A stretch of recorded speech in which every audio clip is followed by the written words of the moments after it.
Good morning guys. সকালবেলা ঘুম থেকে উঠে তো নিয়ে জীবনের যুদ্ধ নিয়ে শুরু, যেন সংসারের যুদ্ধ শুরু। গলা ভয়েসটা এমনিই ভারী, আরও ভারী হয়ে গেছে, ঠান্ডা লেগেছে, গলাটা আবার কতদিন ধরে ডিস্টার্ব করছে, অ্যালার্জির মতো দেখা দিচ্ছে, ভয় লাগছে জানো তো, কেন গলা নিয়ে যা ভুগেছি। যাই হোক, আজকে রবিবার মানে অনেকে ছুটির দিন থাকে, আজ ধীরে সুস্থে কাজ করে, ঘুম থেকে লেটে ওঠে না।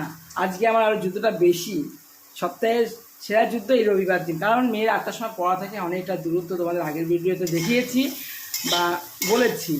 তাই এখন এই যে রান্না একটুখানি সেরে যেতে হবে, বাবুর জন্য ভাত বসিয়ে দিয়েছি, আর এখানে বাবুর একটা সবজি বসিয়ে দিচ্ছি। এইটুকু সেরে সবজিটা সম্পূর্ণ কেটে রেখে যাচ্ছি। হ্যাঁ, না হলে এসে ওকে দিয়ে এসে না সময় পাবো না। তবে আটা মেখে রেখেছি, রুটি করবো, ওকে দিয়ে এসে তারপর আবার ওকে আনতে হবে। 1 ঘন্টা 1.5 ঘন্টার মধ্যে পড়া শেষ। আমাকে দিয়ে আসতে 20 মিনিট লাগবে, আবার যেতে ওকে আনতে 20 মিনিট লাগবে, 40 মিনিট। তাই পড়ার সময়টা বুঝতেই পেরেছো। তাই বলছি বন্ধুরা, তোমার লাইক আর দেখো, আমাকে একটু দেখা, শেয়ার করো কেমন লাগছে। দেখো, মনে হচ্ছে না যে রান্নার লোক এই অনুষ্ঠান বাড়িতে রান্না করে বা সেই কাজের লোকের মতো লাগছে না। গামছা একটা গায়ে নিয়ে কী করে ভোর 5টার থেকে শুরু করেছি।